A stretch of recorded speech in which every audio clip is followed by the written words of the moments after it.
Hi ಹಾಲ್ ಎಲ್ರಿಗೂ ನಮಸ್ಕಾರ. ಇವತ್ತಿನ ನೀನಾದನ ಧಾರಾವಾಹಿ ಸಂಚಿಕೆಯಲ್ಲಿ ಏನೆಲ್ಲ ಆಯಿತು ಅಂತ ನಾನು ನಿಮ್ಗೆ ಹೇಳ್ತೀನಿ. ಅಲ್ಲಿವರೆಗೂ ಯಾರೆಲ್ಲ ನನ್ನ ಚಾನಲ್ ನೋಡ್ತಿದ್ದೆ ಪ್ಲೀಸ್ ಸಬ್ಸ್ಕ್ರೈಬ್ ಮಾಡ್ಕೊಂಡು ನೋಡಿ. ಸಂಚಿಕೆ ಶುರುವಿನಲ್ಲಿ ವೇದ ಮೆಟ್ಲು ಮೇಲೆ ಕೂತ್ಕೊಂಡು ವಿಕ್ರಾಂತ್ ಬಗ್ಗೆ ಯೋಚನೆ ಮಾಡ್ತಿರ್ತಾರೆ. ವಿಕ್ರಾಂತು ಅವತ್ತು ರೌಡಿಗಳಿಗೆಲ್ಲ ಹೊಡಿತಿರೋದನ್ನ ವೇದ ಅಲ್ಲಿ ನಿಂತ್ಕೊಂಡು ನೋಡ್ತಿರ್ಬೇಕಾದ್ರೆ ವೇದಕ್ಕೆ ತುಂಬ ಕೋಪ ಬರುತ್ತೆ. ಆವಾಗ ಅವಳು ನೆನ್ಪು ಮಾಡ್ಕೊತಿರ್ತಾಳೆ, ನೀನು ರೌಡಿಸಮ್ ಎಲ್ಲ ಬಿಡ್ತೀನಿ ಅಂತ ಹೇಳಿದ್ದೆ, ಆದರೂ ಯಾಕೆ ನೀನು ಈ ಥರ ಎಲ್ಲ ಆಡ್ತಿದ್ದೀಯ ಅಂತ ವೇದ ಕೇಳ್ತಿರ್ಬೇಕಾದ್ರೆ ವಿಕ್ರಮ್ ಹೇಳ್ತಾನೆ, ಅವರು ಕೆಟ್ಟದಾಗ ಏನೋ ಮಾತಾಡ್ತಿದ್ರು, ನಾನು ಸುಮ್ಮನೆ ಇದೆ, ಅವರಾಗೆ ಬಂದಿದ್ದು ಎಲ್ಲನೂ ಅಂತ ವಿಕ್ರಾಂತ್ ಹೇಳ್ತಾ ಇರ್ತಾನೆ.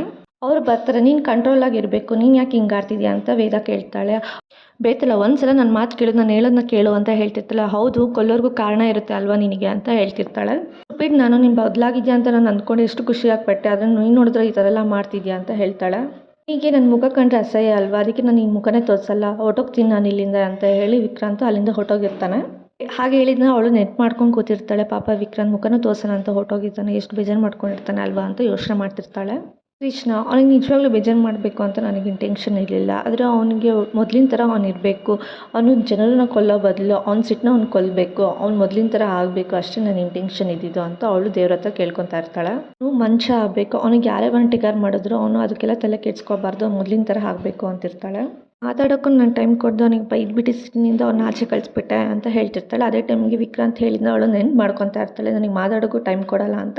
ಇಲ್ಲ ಸಾಕು, ನಿಂಗೆ ಇಷ್ಟು ದಿನ ಕೊಟ್ಟಿದ್ದೆ ಸಾಕು, ನಿನ್ನ ಬಗ್ಗೆ ನಾನು ಅರ್ಥ ಮಾಡ್ಕೊಳ್ಳದೆ ನಾನು ಈ ಥರ ತಪ್ಪು ನಿರ್ಧಾರ ತೊಗೊಬಿಟ್ಟೆ ಅಂತ ವೇದ ಅಂದ್ಕೊತಾ ಇರ್ತಾಳೆ.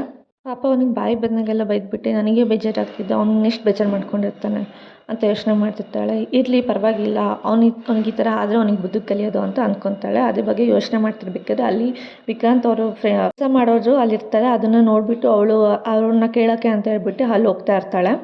ಕಡೆ ಅವ್ರ ಅಪ್ಪ ಅವ್ರ ಕೆಲಸದವ್ರಿಗೆ ಹೇಳ್ತಿರ್ತಾರೆ, ಸ್ವಲ್ಪ ಹುಷಾರಾಗಿರಿ, ಮುಂಚಿನ ಥರ ವಿಕ್ರಮ್ ಇಲ್ಲ, ಅವ್ನು ಸ್ವಲ್ಪ ಜವಾಬ್ದಾರಿ ತೊಗೊಳ್ಳೋದನ್ನ ಕಮ್ಮಿ ಮಾಡಿದ್ದಾನೆ, ನೀವು ಮೈಯೆಲ್ಲ ಕಣ್ಣಾಗಿ ಇಟ್ಕೊಳ್ಳಿ ಅಂತ ಹೇಳಿ ಅವ್ರನ್ನ ಎಲ್ಲನೂ ಕಳಿಸ್ತಾಳೆ. ಈ ಕಡೆ ಅವರ ಮಗ ಇರ್ತಾನೆ, ಮಗನಿಗೋಗಿ ಹೇಳ್ತಿರ್ತಾನೆ, ನೀನು ಒಳ್ಳೆ ಕೆಲಸ ಮಾಡಿದ್ದೆ, ನೀನು ಇದೇ ಥರ ಪ್ಲ್ಯಾನ್ ಮಾಡ್ತಿದ್ದೆ, ವಿಕ್ರಾಂತ್ ಮತ್ತು ವೇದದು ಸಂಸಾರ ಹಾಳು ಮಾಡೋಕ್ಕೆ ನಿನಗೆ ಪ್ಲ್ಯಾನ್ ಮಾಡೋದು ಚೆನ್ನಾಗಿ ಗೊತ್ತಿದೆ, ನೀನು ಇದನ್ನೇ ಕಂಟಿನ್ಯೂ ಮಾಡು, ಯಾವುದೇ ಕಾರಣಕ್ಕೂ ಬಿಡಬೇಡ ಅಂತ ಹೇಳ್ತಾಳೆ. ಅದಕ್ಕೆ ಅವನು ಇದನ್ನು ಹೌದು ಸರಿ, ನಾನು ಇದೇ ಥರ ಕಂಟಿನ್ಯೂ ಮಾಡ್ತೀನಿ, ನಮ್ಮನ್ನ ದೂರ ಮಾಡೋಳು ಅವಳು ಚೆನ್ನಾಗಿರ್ಬೇಕಾ, ಅವಳ ಜೀವನ ಹಾಳು ಮಾಡ್ತೀನಿ ಅಂತ ಅವನು ಹೇಳ್ತಿರ್ತಾನೆ. ಅವಳ ಹತ್ರ ಸ್ವಲ್ಪ ಹುಷಾರಾಗಿರು, ನೋಡೋಕೆ 3 ಅಡಿ ಇದ್ದಾಳೆ, ಆದರೆ ಅವಳು ತುಂಬ ಗಾಂಚಲಿ ಇದೆ ಅಂತ ಅವ್ನು ಹೇಳ್ತಿರ್ತಾನೆ. ನನಗೆ ಗೊತ್ತಪ್ಪ, ನನ್ನ ಗಾಂಚಲಿ ಹೇಗೆ ತಿರ್ಸ್ಕೋಬೇಕು ಅಂತ ನನಗೆ ಗೊತ್ತು, ನಾನು ರೌಡಿ, ಅವಳಿಗೆ ಯಾಕೆ ನಾನು ಹೆದರ್ಕೋಬೇಕು ಅಂತ ಹೇಳ್ತಿರ್ತಾನೆ ಅವ್ರ ಮಗ. ನಮ್ಮ ಕೆಲಸ ಮಾಡಬೇಕಾದ್ರೆ ಸ್ವಲ್ಪ ಕ್ರಿಮಿಕೀಟಗಳನ್ನೆಲ್ಲ ಸಾಯಿಸಬೇಕು, ಹಾಗಾಗಿ ನಾನು ಈ ಥರ ಇದ್ದೀನಿ ಅಂತ ಹೇಳ್ತಾನೆ. ಪರವಾಗಿಲ್ಲ, ನೀನು ಆಲ್ರೆಡಿ ಪಣ ತೊಟ್ಟಿದ್ಯಾ, ಅವರಿಬ್ಬರು ಜೀವನ ಹಾಳು ಮಾಡಬೇಕು, ಅವರಿಬ್ಬರು ಸಾಂಸಾರಿಕ ಜೀವನನ ನಾಶ ಮಾಡಬೇಕಂತ ಅಂದ್ಕೊಂಡಿದ್ಯಾ ನೀನು ಅಂತ ಹೇಳ್ತಿರ್ತಾನೆ. ನೀ ಖುಷಿ ಪಡಬೇಕಪ್ಪ, ನನ್ನ ಮಗ ವೀರ ಎಂಥ ಕೆಲಸ ಮಾಡಿದ್ದಾನೆ ಅಂತ ಕೆಲಸ ಮಾಡ್ತೀನಿ ನಾನು ಅವರಿಬ್ಬರ ಜೀವನದಲ್ಲಿ ಅಂತ ಹೇಳ್ತಿರ್ತಾನೆ. ಪರವಾಗಿಲ್ಲ ಹುಷಾರಾಗಿರು ಅಂತ ಅವ್ರ ಅಪ್ಪ ಹೇಳ್ತಿರ್ತಾರೆ. ಅಯ್ಯೋ ಎಂತೆಂಥ ಗಂಡುಗಳಿಗೆ ನಾವು ಬಿಟ್ಟಿಲ್ಲ ಬೆಳೆಯೋದಕ್ಕೆ, ಅಂಥದ್ದಲ್ಲಿ ಇವಳನ್ನ ಬಿಡ್ತೀವಾ, ಸಿಗರೇಟ್ ಹೊಸ್ಕಾಕ್ಬಿಡ್ತೀನಿ ಇವಳನ್ನ ಅಂತ ಹೇಳ್ತಿರ್ತಾರೆ. ಅದೇ ಟೈಮಿಗೆ ವೇದ ಹೋಗಿಬಿಟ್ಟು ಅವ್ರ ಕೆಲಸ ಮಾಡೋರ ಹತ್ರ ಹೋಗಿ ಕೇಳ್ತಾಳೆ, ಎಲ್ಲಿ ನಿಮ್ಮಣ್ಣ ಅಂತ. ಯಾವ ಅಣ್ಣನೂ ಇಲ್ವಲ್ಲ, ನಮಗೆ ಯಾವ ಅಣ್ಣನೂ ಗೊತ್ತಿಲ್ಲ ಅಂತ ಹೇಳ್ತಿರ್ತಾರೆ. ಎಲ್ಲಿ ವಿಕ್ರಮು ಅಂತ ಕೇಳ್ತಾಳೆ. ವಿಕ್ರಮ ಗೊತ್ತಿಲ್ಲ ನಮಗೆ ಅಂತ ಹೇಳ್ತಿರ್ತಾರೆ. ಕರೆಕ್ಟಾಗಿ ಹೇಳ್ರು ಅಂತ ಕೇಳ್ತಾ ಇರ್ತಾಳೆ. ಅಲ್ಲ ಅದಕ್ಕೆ ಕರೆಕ್ಟಾಗಿ ಲಕ್ಷಣ ಆಗಿ ನಿಮ್ಮ ಅಣ್ಣ ಎಲ್ಲಿ, ನಿಮ್ಮ ಗಂಡ ಎಲ್ಲಿ ಅಂತ ಕೇಳ್ಬೋದಲ್ವಾ ಅಂತ ಹೇಳ್ತಾನೆ. ಅದಕ್ಕೆ ಅವಳ ಗಂಡನ ಯಾವ ಗಂಡಸಿ ಎಂಥದ್ದು ಇಲ್ಲ, ಕರೆಕ್ಟಾಗಿ ಹೇಳಿ ಅಂತ ಹೇಳ್ತಾರೆ. ಹಾಗಿದ್ರೆ ಪರವಾಗಿಲ್ಲ ಬಿಡಿ, ನಾವೇನು ಹೇಳಲ್ಲ ಅಂತೇಳಿ ಅವ್ರು ಹೊಡ್ತಿರ್ಬೇಕಾದ್ರೆ ನಿಂತ್ಕೊಡ್ರೆ ಎಲ್ಲರೂ ಅಂತ, ಎಲ್ಲಿ ನನ್ನ ಗಂಡ ಅಂತ ಕೇಳ್ತಾಳೆ. ಎಲ್ಲ ಮಾತಾಡಿದ್ದು ನಿಮ್ಮ ಅಣ್ಣನ ಹೇಳ್ಕೊಟ್ಟಿದ್ದು ಅಂತ ಹೇಳ್ತಾರೆ. ಅದಕ್ಕೆ ಅಬ್ಬಬ್ಬಬ್ಬ ಮಾತಿಗೂ ರೌಡಿ ಅಂತಾರೆ, ನೀವೇನತ್ತೆ ಈ ಥರ ಮಾತಾಡ್ತೀರಾ ಅಂತ ಹೇಳ್ತಾನೆ ಅವನು. ಸಾರಿ, ಇವಾಗ ಕೈಂಡ್ ಇನ್ಫಾರ್ಮೇಷನ್, ನಾವು ಕೂಡ ರೌಡಿಗಳೇ ಅಂತ ಹೇಳ್ತಿರ್ತಾನೆ. ಹೌದಪ್ಪ, ನಿಮ್ಮಂಥ ರೌಡಿ ಫ್ಯಾಮಿಲಿಯವ್ರನ್ನ ಹಂಗೆ ಹ್ಯಾಂಡಲ್ ಮಾಡಬೇಕಲ್ಲ, ನಾನು ಅವ್ನಿಗೆ ಗಿಣಿ ಹೇಳ್ದೆ, ಹೋಗ್ಬೇಡ ಯಾರ ತಂಟೆಗೋ ಅಂತ, ಆದರೂ ನನ್ನ ಮಾತೇ ಕೇಳಲಿಲ್ಲ ಅಂತ ಹೇಳ್ತಾಳೆ. ಅಲ್ಲ ಅದಕ್ಕೆ ಭಯದ ಬಂದ್ಬಿಟ್ಟು ನೀವು ಈ ಥರ ಹೇಳ್ತಿದ್ದೀರಾ ಅಂತ ಹೇಳ್ತಿರ್ತಾನೆ. ಅಯ್ಯೋ ಸಾಕು ಸುಮ್ಮನೆ ಇರೋ, ಎಲ್ಲಿ ನಿಮ್ಮಣ್ಣ ಅಂತ ಕೇಳ್ತಾರೆ. ಅಲ್ಲ ನೀವು ಹಂಗೆಲ್ಲ ಬೈದ್ರಲ್ಲ, ಅವ್ನಿಗೆ ಬೋಟಿ ಗಲೀಜೆ ಎಲ್ಲ ಆಚೆ ಬರೋ ಥರ ಫುಲ್ ದುಃಖಿಸ್ಕೊಂಡು ಅಳ್ತಾ ಇದ್ದಾನೆ, ನೀವು ನೋಡಿದ್ರೆ ಹಿಂಗೆ ಆಡ್ತಿದ್ದೀರಾ ನೀವು ಅಂತ ಹೇಳ್ತಿರ್ತಾರೆ. ಬೇತಾಳ ಹೇಳ್ತಿರೋ ಲೈಫು ನನಗೆ ಬೇಡ, ನಾನು ಸತ್ತೋಗ್ತೀನಿ ಅಂತ ಬೇರೆ ಹೇಳ್ತಿದ್ದ ಅದಕ್ಕೆ ಅಂತ ಹೇಳ್ತಾನೆ.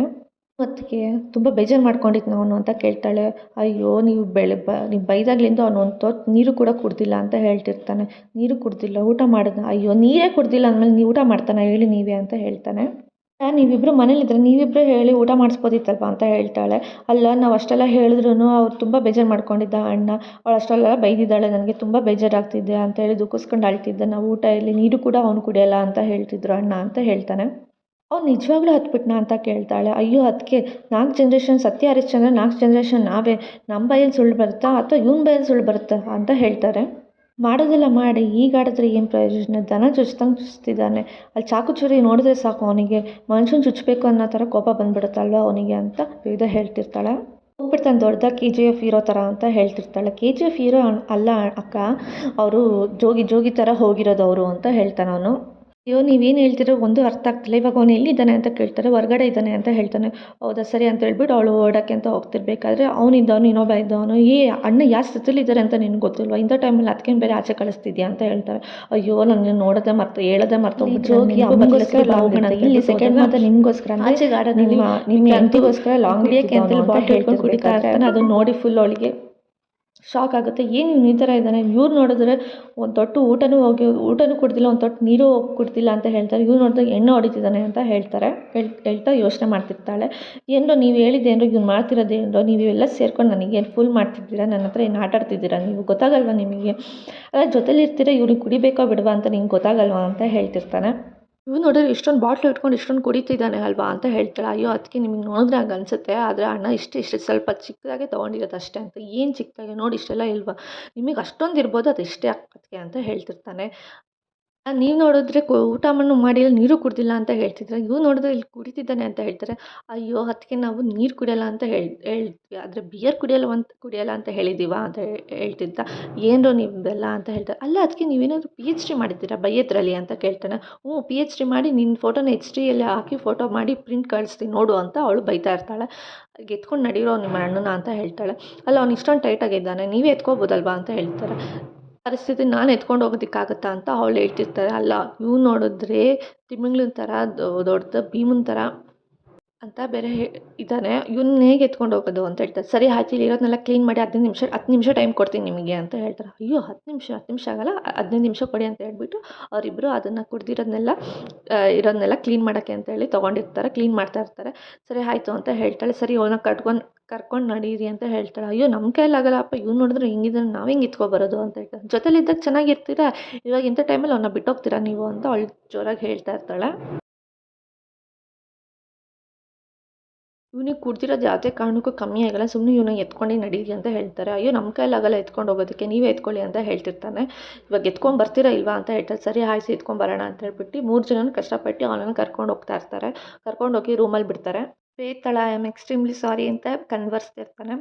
ಅದಕ್ಕೆ ವೇದ ಇದ್ದವಳು ಸುಮ್ಮನೆ ಇರೋದಕ್ಕೆ 101 ಸಲ ಹೇಳಿದೆ, ಇದು 1000 ಸಲ ಹೇಳಿದೆ, ಸುಮ್ಮನೆ ಇರು ಅಂತ ಹೇಳ್ತಾಳೆ. ಥಂಡಿ ಇದೆ ಅಂತ ಹೇಳಿ ನಾನು ಒಳಗಡೆ ಕರ್ಕೊಂಬಂದೆ, ನೀನು ಇದೇ ಥರ ಟಾರ್ಚರ್ ಕೊಟ್ಟರೆ ನಾನು ನಿನ್ನ ಹಂಗೆ ತೊಗೊಂಡೋಗಿ ಅಲ್ಲೇ ಬಿಟ್ಬಿಡ್ತೀನಿ ಅಂತ ಹೇಳ್ತಾಳೆ. ಮೊದಲು ಇವನನ್ನ ಇಲ್ಲಿಂದ ಎಬ್ಬಿಸ್ಬೇಕು, ಇಲ್ಲಾಂದರೆ ಇದೇ ಥರ ಕಾಟ ಕೊಡ್ತಿರ್ತಾನೆ ಅಂತ ಅಂತಿರ್ತಾಳೆ. ಅದೇ ಟೈಮ್ಗೆ ಅವನ್ನ ಎಬ್ಬಿಸೋಕ್ಕೆ ಟ್ರೈ ಮಾಡ್ತಿರ್ತಾಳೆ. ವಿಕ್ರಾಂತ್ ಅಂತ ಹೇಳ್ತಾನೆ ಇರ್ತಾಳೆ. ಅವನಿಗೆ ಎಷ್ಟು ಏನೇ ಮಾಡಿದ್ರು ಅವ್ನು ಎದ್ದೇಳೋಕ್ಕೆ ತಯಾರಿ ಆಗ್ತಿರ್ಲಿಲ್ಲ, ಅವನಿಗೆ ಎಚ್ಚರನೂ ಕೂಡ ಆಗ್ತಿರ್ಲಿಲ್ಲ. ಸರಿ ಆಯಿತು ಎದೆ ಅಂತ ಹೇಳಿ ಅವನ್ನ ಹೆಂಗಾದ್ರೂ ಮಾಡಿ ಎಬ್ಬಿಸಿ ಕೂರಿಸ್ತಾಳೆ ದಿಂಬು ಹಾಕ್ಬಿಟ್ಟು. ಅದೇ ಟೈಮ್ಗೆ ಸರಿ ಆಯಿತು ತಗೋ ಅಂತ ಹೇಳಿ ಜ್ಯೂಸ್ ಕೊಡ್ತಾಳೆ, ನಿಂಬೆಹಣ್ಣು ಜ್ಯೂಸು. ಏನಿದು ಅಂತ ಕೇಳ್ತಾನೆ. ನೀನು ಕುಡ್ದಿದ್ದಿಲ್ಲ ಅದಕ್ಕೇ ಇದು ಕುಡಿ ಅಂತ ಹೇಳ್ತಾನೆ. ನಾನು ಆಲ್ರೆಡಿ ಕುಡಿದ್ಬಿಟ್ಟಿದ್ದೀನಿ ಅಂತ ಹೇಳ್ತಾನೆ. ಅಯ್ಯೋ ಇದು ಜ್ಯೂಸು, ನಿಂಬೆಹಣ್ಣು ಜ್ಯೂಸು ಕುಡಿ ಅಂತ ಹೇಳ್ತಾಳೆ. ಹಂಗೆ ಕುಡಿಸ್ತಾ ಇರಬೇಕಾದ್ರೆ ಅವನಿಗೆ ಬೈ ಮಿಸ್ಸಾಗಿ ಅವನ ಮೇಲೆಲ್ಲ ಬಿದ್ದೋಗ್ಬಿಡುತ್ತೆ, ಶರ್ಟ್ ಮೇಲೆಲ್ಲ ಬೀಳಿಸಿ ಅಯ್ಯೋ ಇವ್ನಿಗೆ ಮತ್ತೆ ಜ್ವರ ಬರುತ್ತೆ, ಶರ್ಟ್ ಮೇಲೆಲ್ಲ ತೇವ ಆಗಿಬಿಟ್ಟಿದೆ ಅಂತ ಹೇಳಿ ಶರ್ಟ್ ಬಿಚ್ಚು ಅಂತೇಳಿ ಅವ್ನು ಏನು ಮಾಡಿದ್ರು ಬಿಚ್ಚೋಕ್ಕೆ ತಯಾರಿ ಆಗ್ತಿರ್ಲಿಲ್ಲ. ಆವಾಗ ಸರಿ ಅಂತ ಅವಳೇ ಬಿಚ್ಚಿಬಿಟ್ಟು ಸರಿ ಮಾಡ್ತಾ ಇರ್ತಾಳೆ ಎಲ್ಲನೂ. ಬೇರೆ ಶರ್ಟ್ ಹಾಕೋ ಅಂತ ಕೊಡ್ತಾ ಇರ್ತಾಳೆ. ಅವ್ನು ಏನು ಮಾಡಿದ್ರು ಬೇರೆ ಶರ್ಟ್ ಹಾಕ್ಕೊಳ್ಳೋಕ್ಕೆ ಆಗ್ತಿರ್ಲಿಲ್ಲ. ಅವ್ನು ಫುಲ್ ಕುಡ್ದು ನೆಶೆಯಲ್ಲಿ ಇರ್ತಾನೆ. ಸರಿ ಅಂತ ಹೇಳ್ಬಿಟ್ಟು ಬೇರೆ ಏನೋ ಕನ್ವರ್ಸ್ತಾ ಇರ್ತಾನೆ. ಅವನಿಗೆ ಹಿಂಗೆ ಅಂತ ಹೇಳ್ಬಿಟ್ಟು ಗುಡ್ ನೈಟ್ ಅಂತ ಹೇಳ್ಬಿಟ್ಟು ಹಂಗೆ ಮಲ್ಕೊಬಿಡ್ತಾನೆ. ಅವಳು ಏನು ಮಾಡಿದ್ರು ಎಬ್ಬಿಸೋಕ್ಕೆ ಟ್ರೈ ಮಾಡ್ತಾಳೆ, ಬೇರೆ ಶರ್ಟ್ ಹಾಕೋ ಅಂತ. ಇವ್ನು ನೋಡಿದ್ರೆ ಹಿಂಗೆ ಆಡ್ತಿದ್ದಾನೆ, ಹೆಂಗಪ್ಪ ಇವನ್ನ ಹಿಂಗೆ ಎಬ್ಬಿಸಿ ಇವನನ್ನು ಹೆಂಗೆ ಸರಿ ಮಾಡಲಿ ಅಂತ ಯೋಚನೆ ಮಾಡ್ತಿರ್ತಾಳೆ. ಅಲ್ಲಿಗೆ ಈ ಸಂಚಿಕೆ ಮುಕ್ತಾಯ ಆಯಿತು. ನಾಳಿನ ಸಂಚಿಕೆಯಲ್ಲಿ ಏನಾಯಿತು ಅಂತ ನಾನು ನಿಮ್ಗೆ ಹೇಳ್ತೀನಿ. ಅಲ್ಲಿವರೆಗೂ take care, bye bye, thanks for watching.